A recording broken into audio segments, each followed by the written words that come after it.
జై ఆంధ్ర అన్న జై అమరావతి అన్న ఏం తప్పు లేదు. మరి పవన్ కళ్యాణ్ గారికి అమరావతి పైన ఉన్నట్టుండి ఎందుకు మొహం వచ్చిందో దానికి ఆయన సమాధానం చెప్పాలి.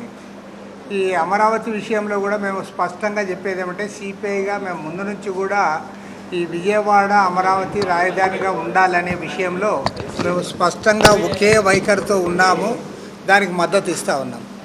కానీ చంద్రబాబు నాయుడు గారు అనుసరిస్తున్న విధానం ఫలితంగా పాపం అభిమానించే వాళ్ళలో కూడా కొంతమంది దూరం అయ్యే పరిస్థితి వస్తూ ఉంది.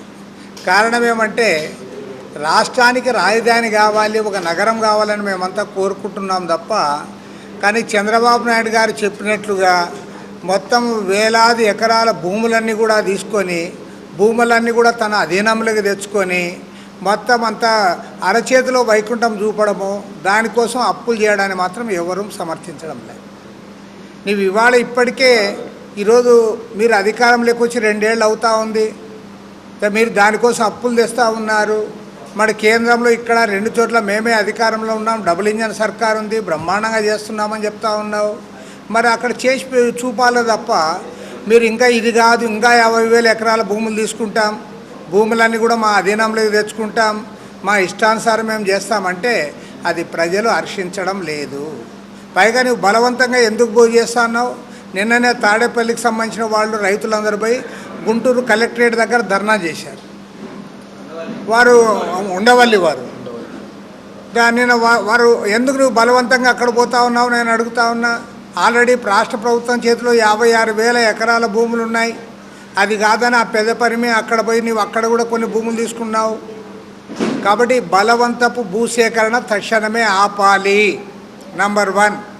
నంబర్ 2, పారదర్శకంగా పనులు చేపట్టాలి. ఇవాళ నువ్వు ఢిల్లీలో కంటే కూడా ఇక్కడ ఎక్కువ రేట్లు పెట్టి చేస్తున్నారని చెప్తే దానికి మీ దగ్గర సమాధానం లేదు. మీరు ఎందుకు ఇవాళ విచ్చలవిడిగా ఖర్చు పెడతా ఉన్నారో దానికి మీరు సమాధానం చెప్పండి.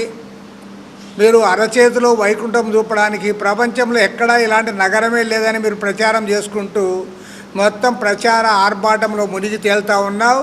నిన్న ముఖ్యమంత్రి చంద్రబాబు నాయుడు గారి ఇరిగేషన్ ప్రాజెక్టులకు సంబంధించిన సమీక్షలో కూడా అదే జరిగింది. నీకు ప్రయారిటీస్ సరిగా లేవని చెప్పదలుచుకున్నాం మేము.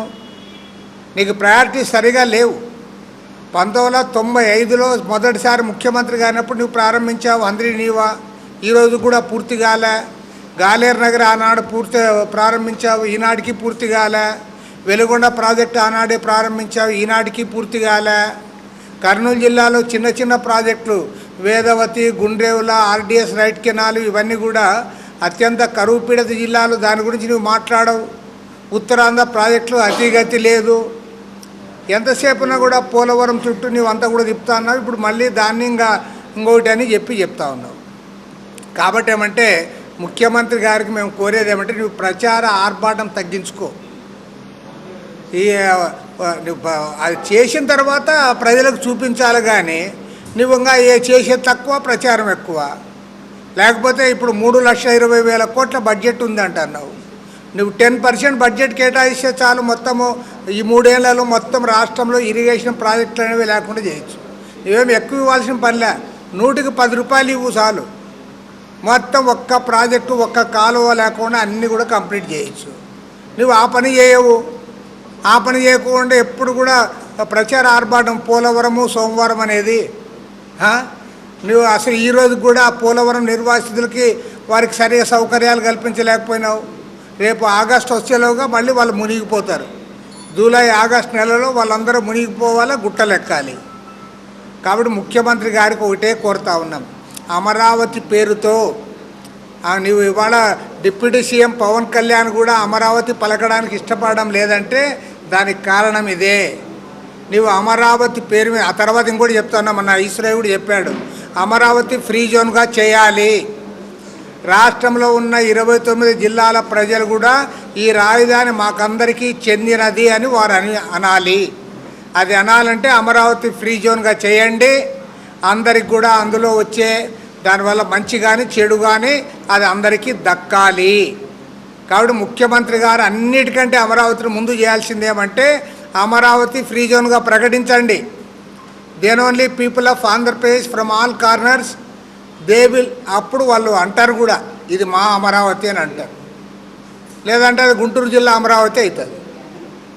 కాబట్టి ఫ్రీ జోన్ చేయాలని కూడా మీ ద్వారా డిమాండ్ చేస్తున్నాం.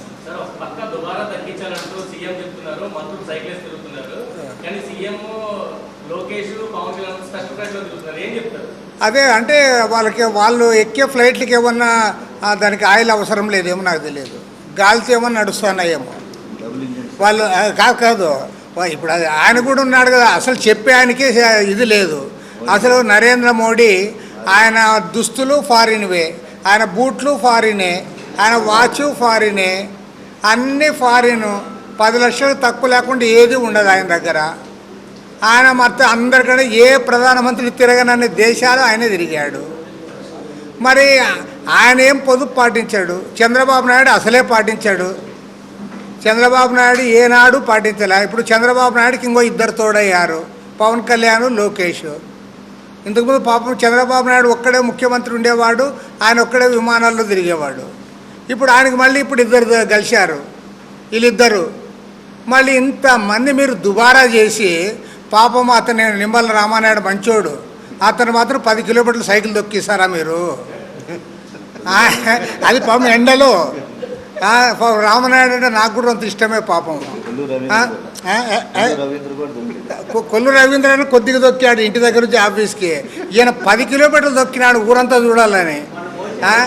నాకు అదే పాపము, అమాయకులకి శిక్ష చేస్తున్నారు మీరు. పొదుపు పేరుతో నిమ్మల రామానాయుడు 10 కిలోమీటర్లు ఎండలో సైకిల్ దొక్కాలా? మీరు మాత్రం ముగ్గురు తలా ఒక హెలికాప్టర్ వేసుకొని విమానాల్లో తిరగాలనా? ఇదేనా పొదుపు మంత్రం అంటే అని నేను అడుగుతా ఉన్నా.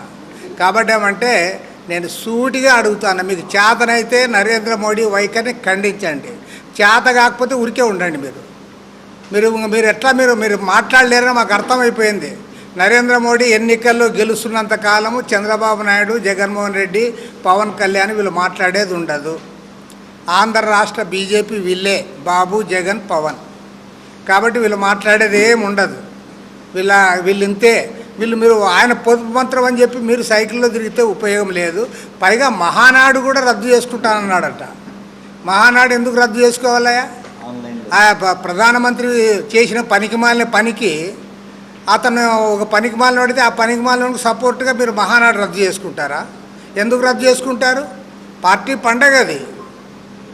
దాంతో మీరు మిగిలించాల్సింది వేరే రకంగా ఆదా చేయండి. కాబట్టి ఒక రాజకీయ పార్టీగా అన్ని విషయాలు మాట్లాడుకోవడానికి, చర్చించుకోవడానికి మేము ఎట్లయితే మహాసభలు జరుపుకుంటామో అట్లా మీరు మహానాడు జరుపుకోండి. అంతేగాని ఆడ ప్రధానమంత్రి నరేంద్ర మోడీతో మార్కులు కొట్టేసేకి, ఆడ ఆయన్ని ప్రసన్నం చేసుకోవడానికి ఇప్పుడు ఇవి చేస్తాను, అది కరెక్ట్ కాదు.